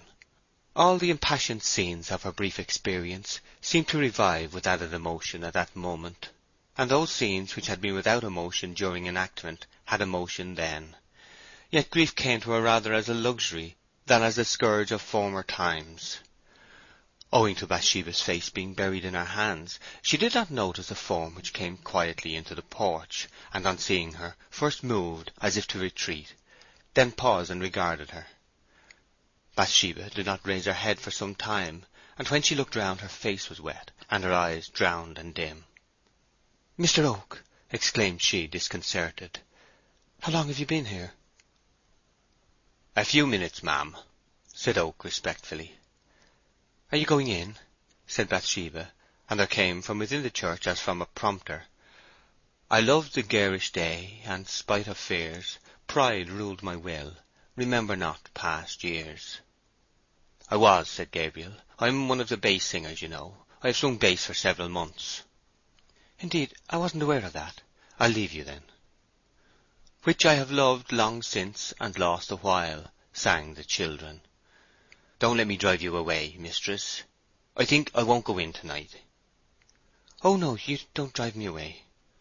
Then they stood in a state of some embarrassment, Bathsheba trying to wipe her dreadfully drenched and inflamed face without his noticing her. At length Oak said, "I've not seen you, spoken to you, since ever so long, have I?" But he feared to bring distressing memories back, and interrupted himself with, "Were you going into the church?" "No," she said. "I came to see the tombstone privately, to see if they had cut the inscription as I wished. Mr. Oak, you needn't mind speaking to me, if you wish to, on the matter which is in both of our minds at this moment." "And have they done it as you wished?" said Oak. "Yes. Come and see it, if you have not already." So together they went and read the tomb. 8 months ago, Gabriel murmured when he saw the date. "It seems like yesterday to me." "And to me as if it were years ago, long years, and I had been dead between. And now I am going home, Mr. Oak." Oak walked after her. "I wanted to name a small matter to you as soon as I could," he said with hesitation. "Merely about business, and I think I may just mention it now, if you'll allow me." "Oh yes, certainly." "It is that I may soon have to give up the management of your farm, Mrs. Troy. The fact is, I'm thinking of leaving England. Not yet, you know. Next spring." "Leaving England?" she said in surprise and genuine disappointment. "Why, Gabriel, what are you going to do that for?" "Well, I've thought it best," Oak stammered out. "California is the spot I've had in mind to try." "But it is understood everywhere that you are going to take poor Mr. Boldwood's farm on your own account." "I have had the refusal of it, 'tis true, but nothing is settled yet, and I have reasons for giving up. I shall finish out my year there as manager for the trustees, but no more." "And what shall I do without you? Oh, Gabriel, I don't think you ought to go away. You've been with me so long, through bright times and dark times, such old friends as we are, that it seems unkind almost. I had fancied that if you leased the other farm as master, you might still give a helping look across at mine. And now, going away." "I would have willingly." "Yet now that I am more helpless than ever, you go away?" "Yes, that's the ill fortune of it," said Gabriel in a distressed tone. "And it is because of that very helplessness that I feel bound to go. Good afternoon, ma'am," he concluded, in evident anxiety to get away, and at once went out of the churchyard by a path she could follow on no pretence whatever. Bathsheba went home, her mind occupied with a new trouble, which, being rather harassing than deadly, was calculated to do good by diverting her from the chronic gloom of her life. She was set thinking a great deal about Oak, and of his wish to shun her, and there occurred to Bathsheba several incidents of her latter intercourse with him, which, trivial when singly viewed, amounted together to a perceptible disinclination for her society. It broke upon her at length as a great pain that her last old disciple was about to forsake her and flee. He who had believed in her and argued on her side when all the rest of the world was against her, had at last, like the others, become weary and neglectful of the old cause, and was leaving her to fight her battles alone. 3 weeks went on, and more evidence of his want of interest in her was forthcoming. She noticed that instead of entering the small parlour or office where the farm accounts were kept, and waiting or leaving a memorandum, as he had hitherto done during her seclusion, Oak never came at all when she was likely to be there, only entering at unseasonable hours, when her presence in that part of the house was least to be expected. Whenever he wanted directions, he sent a message, or note with neither heading nor signature, to which she was obliged to reply in the same off-hand style. Poor Bathsheba began to suffer now from the most torturing sting of all, a sensation that she was despised. The autumn wore away gloomily enough amid these melancholy conjectures, and Christmas Day came, completing a year of her legal widowhood, and 2 years and a quarter of her life alone. On examining her heart, it appeared beyond measure strange that the subject of which the season might have supposed suggestive, the event in the hall at Boldwood's, was not agitating her at all, but instead an agonizing conviction that everybody abjured her, for what she could not tell, and that Oak was the ringleader of the recusants. Coming out of the church that day, she looked round in hope that Oak, whose bass voice she had heard rolling out from the gallery overhead in a most unconcerned manner, might chance to linger in her path in the old way. There he was, as usual, coming down the path behind her, but on seeing Bathsheba turn, he looked aside, and as soon as he got beyond the gate, and there was the barest excuse for a divergence, he made one and vanished. The next morning brought the culminating stroke. She had been expecting it long. It was a formal notice by letter from him that he should not renew his engagement with her for the following Lady Day. Bathsheba actually sat and cried over this letter most bitterly. She was aggrieved and wounded that the possession of hopeless love from Gabriel, which she had grown to regard as her inalienable right for life, should have been withdrawn just at his own pleasure in this way. She was bewildered too by the prospect of having to rely on her own resources again.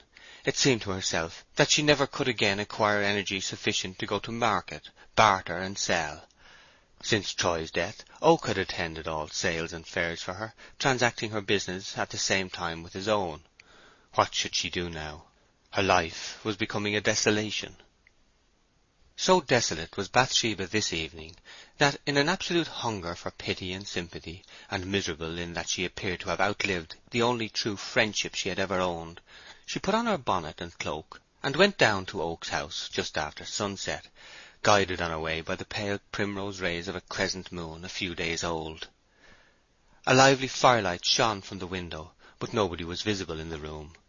She tapped nervously, and then thought it doubtful if it were right for a single woman to call upon a bachelor who lived alone, although he was her manager, and she might be supposed to call on business without any real impropriety.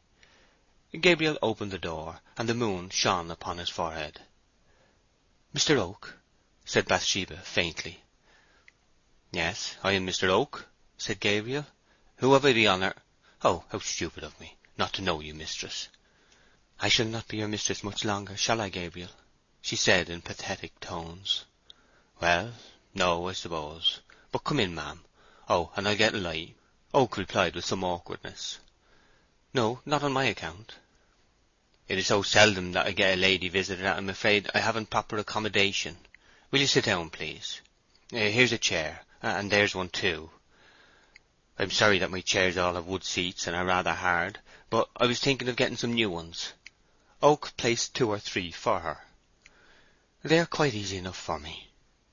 So down she sat, and down sat he, the fire dancing in their faces and upon the old furniture, all a sheening with long years of handling, that formed Oak's array of household possessions, which sent back a dancing reflection in reply.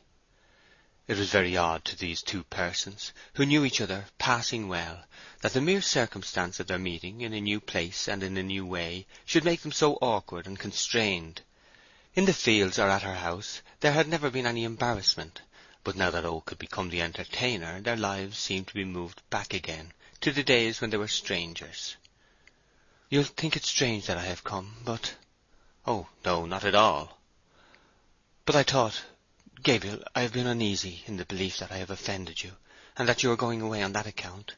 It grieved me very much, and I couldn't help coming." "Offended me? As if you could do that, Bathsheba." "Haven't I?" she asked gladly. "But what are you going away for else?" "I am not going to emigrate now, you know. I wasn't aware that you would wish me not to when I told you, or I shouldn't have thought of doing it," he said simply. "I have arranged for Little Weatherbury Farm, and shall have it in my own hands at Lady Day.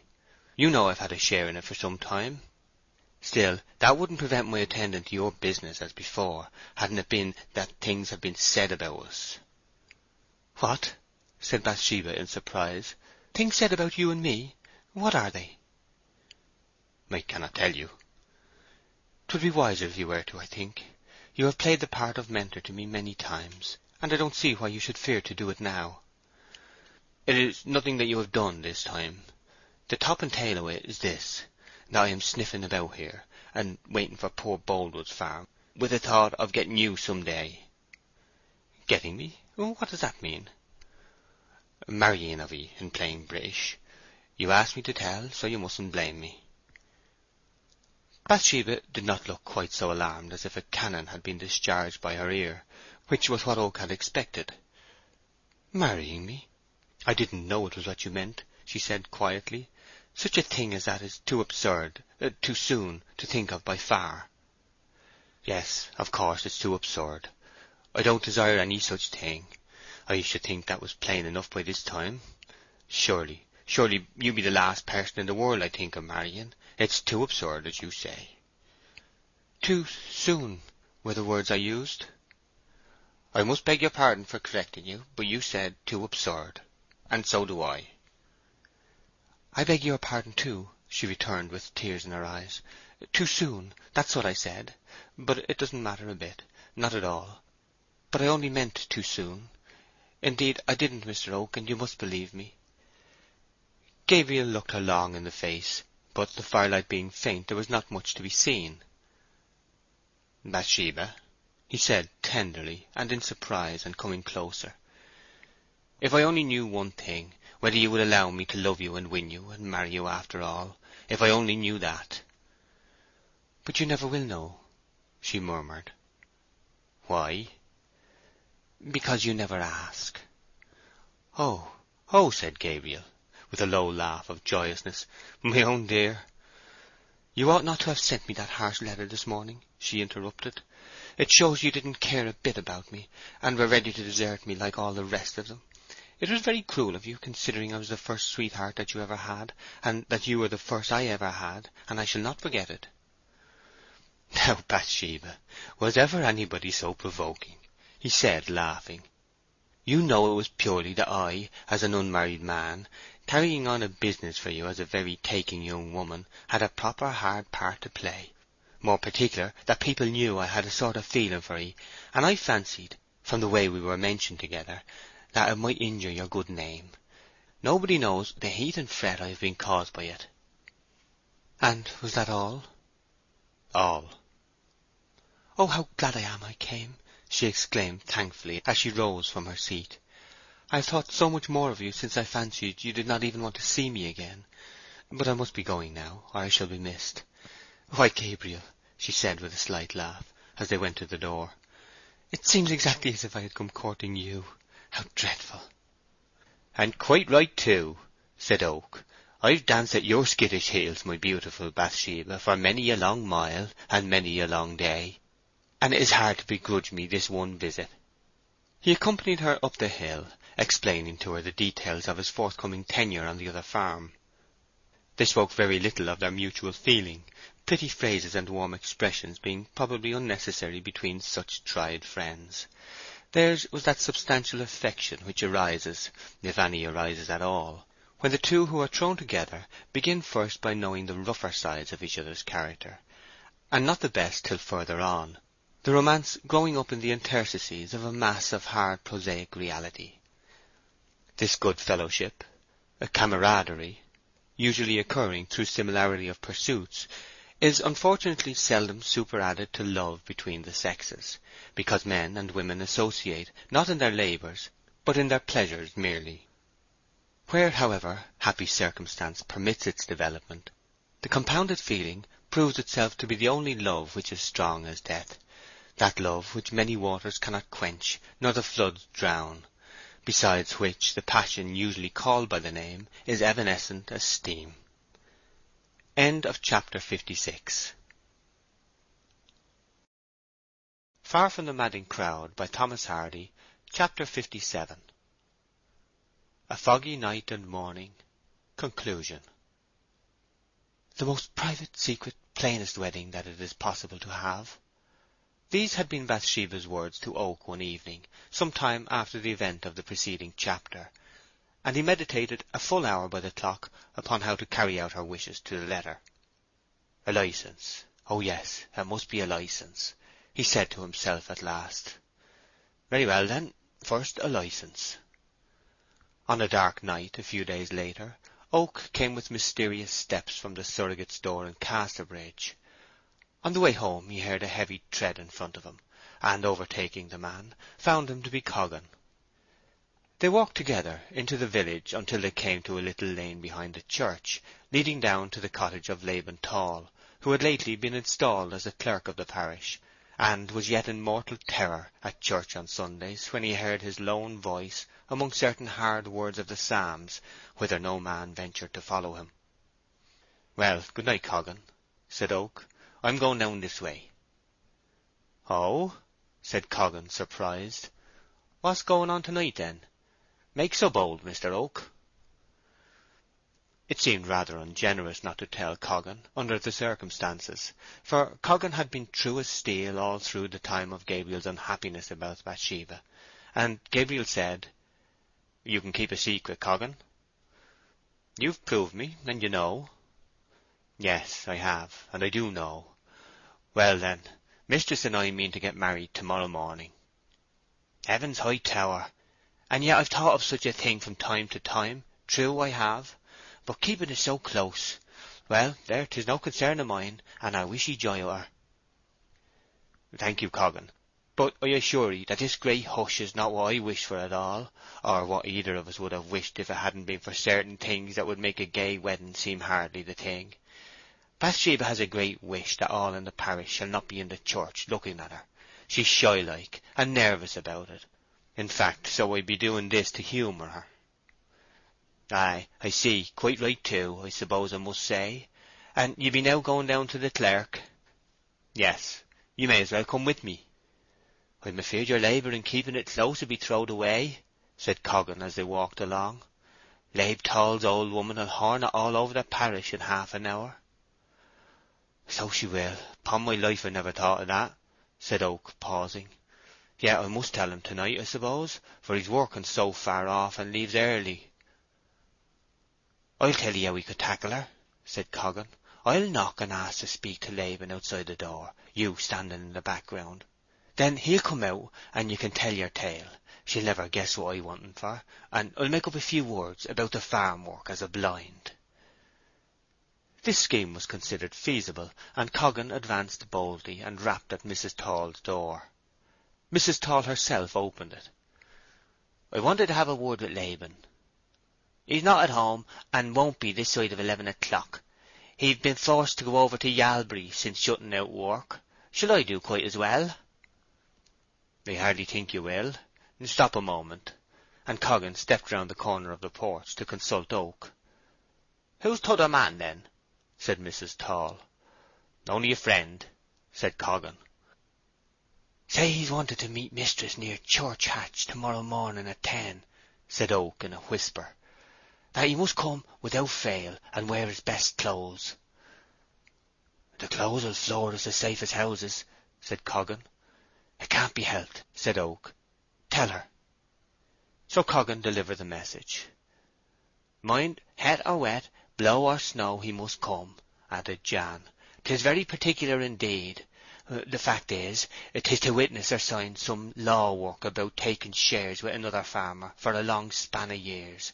There, that's what it is, and now I've told thee, Mother Tall, in a way I shouldn't have done if I hadn't loved thee so hopeless well." Coggan retired before she could ask any further, and next they called at the vicar's in a manner which excited no curiosity at all. Then Gabriel went home and prepared for the morrow. "Liddy," said Bathsheba, on going to bed that night, "I want you to call me at 7 o'clock tomorrow, in case I shouldn't wake."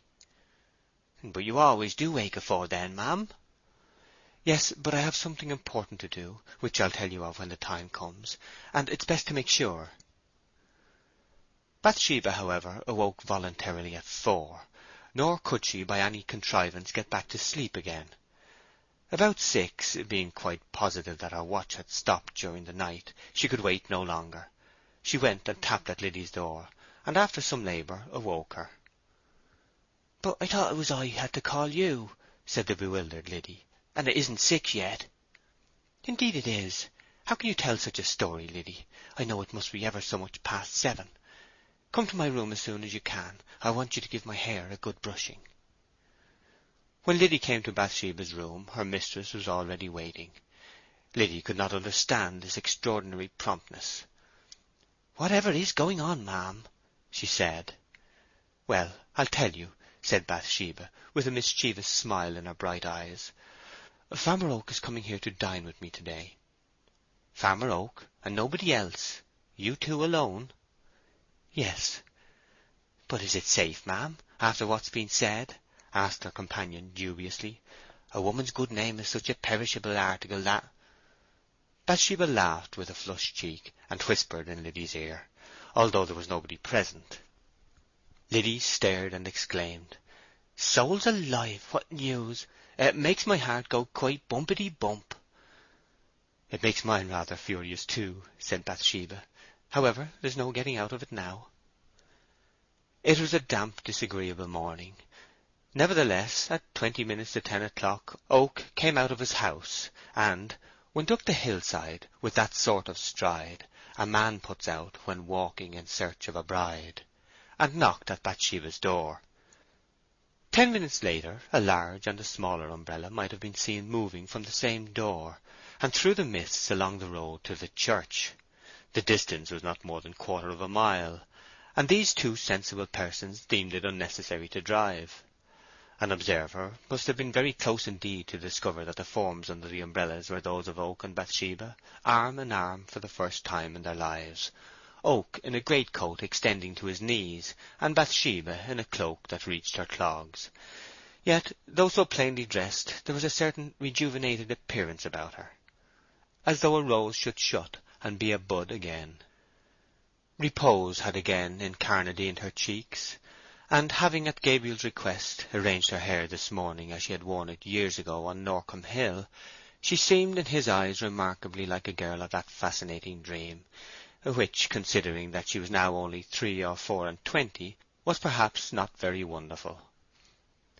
In the church were Tall, Liddy, and the parson, and in a remarkably short space of time the deed was done. The two sat down very quietly to tea in Bathsheba's parlour in the evening of the same day, for it had been arranged that Farmer Oak should go to live there, since he had as yet neither money, house, nor furniture worthy of the name, though he was on a sure way towards them, whilst Bathsheba was, comparatively, in a plethora of all three. Just as Bathsheba was pouring out a cup of tea, their ears were greeted by the firing of a cannon, followed by what seemed like a tremendous blowing of trumpets in front of the house. "There," said Oak, laughing. "I knew those fellows were up to something, by the look on their faces." Oak took up the light and went into the porch, followed by Bathsheba with a shawl over her head. The rays fell upon a group of male figures gathered upon the gravel in front, who, when they saw the newly married couple on the porch, set up a loud hurrah, and at the same moment, bang again went the cannon in the background, followed by a hideous clang of music from a drum, tambourine, clarinet, serpent, hautboy, tenor viol, and double bass, the only remaining relics of the true and original Weatherbury band, venerable worm-eaten instruments which had celebrated in their own persons the victories of Marlborough under the fingers of the forefathers of those who play them now. The performers came forward and marched up to the front. "Those bright boys, Mark, Clark, and Jan, are at the bottom of all this," said Oak. "Come in, souls, and have something to eat and drink with me and my wife." "Not to-night," said Mr. Clark, with evident self-denial. "Thank ye all the same, but we'll call at a more seemly time. However, we couldn't think of letting the day pass without a note of admiration of some sort. If you could send a drop of summat down to Warren's, why, so 'tis. Here's long life and happiness to neighbour Oak and his comely bride." Thank ye all," said Gabriel. "A bit and a drop shall be sent to Warren's for ye at once. I had a thought that we might be very likely to get a salute of some sort from our old friends, and I was saying so to my wife, but now—" "Faith," said Coggan in a critical tone, turning to his companions, "the man have learned to say my wife in a wonderful natural way, considering how youthful he is in wedlock as yet. Eh, neighbours all?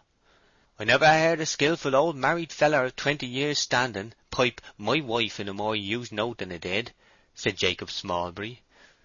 "It might have been a little more truer to nature if it had been spoke a little chillier, but that wasn't to be expected just now." "That improvement will come with time," said Jan, twirling his eye. Then Oak laughed, and Bathsheba smiled, for she never laughed readily now, and their friends turned to go. "Yes, I suppose that's the size of it," said Joseph Poorgrass, with a cheerful sigh as they moved away. "And I wish him joy o'er, though I were once or twice upon saying to-day with holy Hosea, in my scripture manner, which is my second nature, Ephraim is joined to idols, let him alone. But since 'tis as 'tis, why, it might have been worse, and I feel my thanks accordingly."